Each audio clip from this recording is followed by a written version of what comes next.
You're listening to Where You Live with Gene and Tony.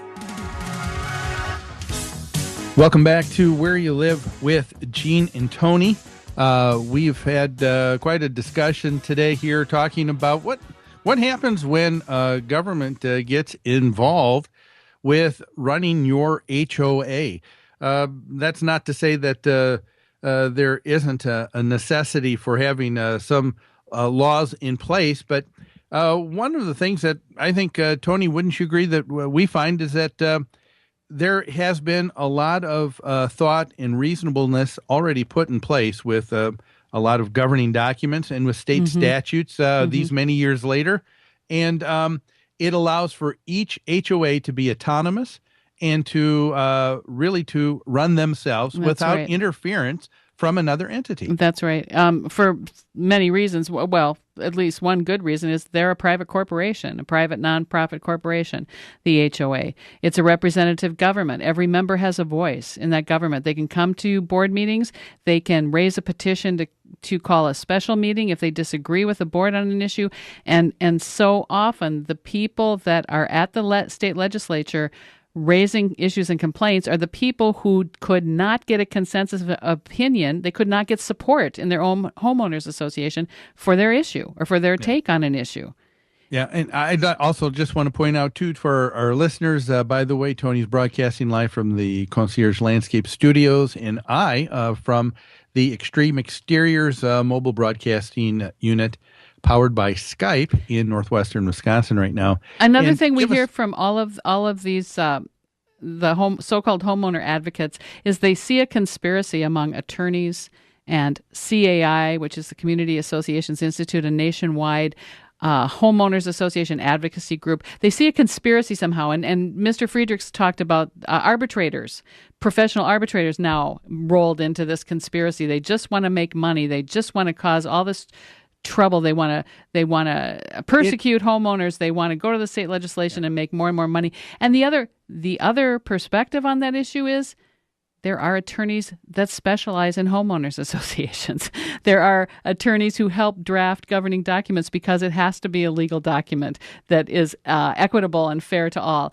And these attorneys, of course, take an interest in what goes on in their area of specialty. Yeah. Right? I agree with you in the just political discourse, whether it's federal government, state, or even the government of an HOA. It seems like we're so quick today to want to just label things and label people because we can build a straw man that's easy for us to tear down. And I think that's what is taking place sometimes with some of the people that are lobbyists themselves, like Mr. Friedrich. He referred to other people in the industry being lobbyists. Well, that's what he's doing at the state legislature as well. He's being a lobbyist. Right. And just wanting to get, to me, it seems like just wanting to get his way. And if it's not, then he wants to get state involved to be able to change things so he gets what he wants. And that's the antithesis thinking in HOA living. That's right. If someone wants to think that I'm going to get everything I want, or someone says I'm not going to be able to live unless I get things done my way, those are people that really shouldn't be living in an HOA. You know what? An HOA is a commune. And none of my HOA clients want to hear that because most of them do not have a favorable opinion of that hippie term, living in a commune. But you are. You're living in a commune, and you're supposed to be operating your community yourselves as a group. You need to step up and take some responsibility for that, even if you are happy with the way things are going. Well, let's talk about this other issue that's taking place in Indiana. And again, we'd love to hear from you if you'd like to tell us your thoughts on legislation in Indiana here now. The number, 651-289-4488. Here's what's taking place. The state representative's name is David Cheatham from North Vernon in Indiana.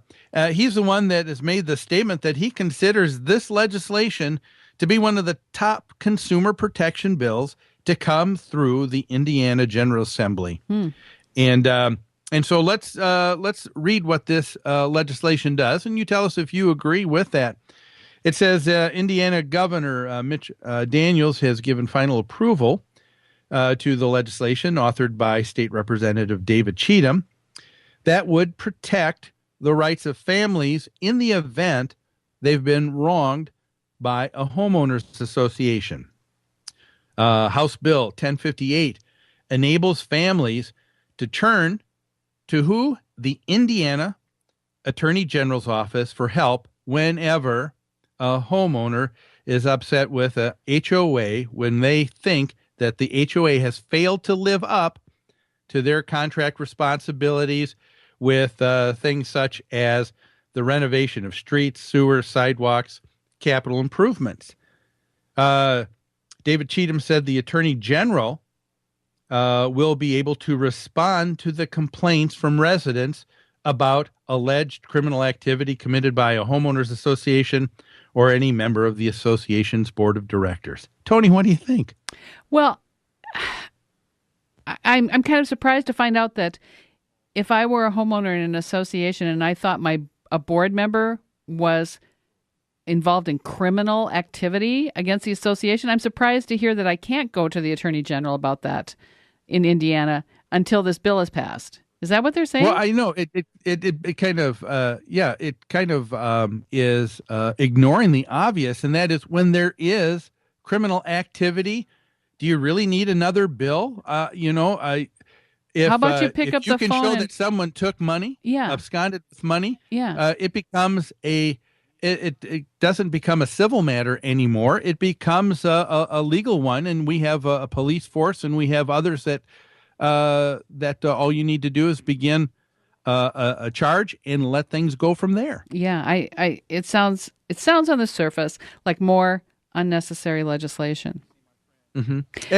The thing here that I think is probably at the heart that is really not being addressed is, take a look with what David Cheatham said here. He said that the Attorney General's office is going to be able to help a homeowner when the homeowner association doesn't live up to its responsibilities. Okay, now this is a different issue than someone on your board is engaged in criminal activity against the association. He also says this should cover when your association doesn't live up to what the documents say it's supposed to, like maintaining streets and lawns. I guess you could sue, or if another thing would be your board not enforcing the governing documents. Wouldn't that be negligence as well?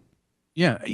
When you hear what David Cheatham said here in these two quick sentences, he said what in reality is the truth about the bill. And that is a homeowner doesn't think that the association is paying money to take care of the streets, sewers, and the things that they're responsible for in those common interest areas.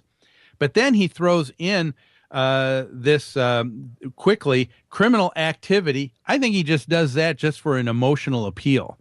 That is just is supposed to give I guess greater credence to why his bill is needed. I see. The two I don't think are related. I don't think they're related in that you don't need another bill if criminal activity is taking place. I mean, how many bills do you need to state that theft is a crime, stealing is wrong, that stealing money is wrong? So how about this issue he raises where an association isn't doing what it said it would do with your money? What do you think about that? Well, let's talk about that, but we've got to take another break, and then when we come back, we've got one last segment. We'll talk about what is happening in HOAs when they aren't taking care of their responsibility. Does this bill really address what needs to be done? Or, again, is there something else that we need to know in the other side of the story? We're going to take this break, and we'll be back after these.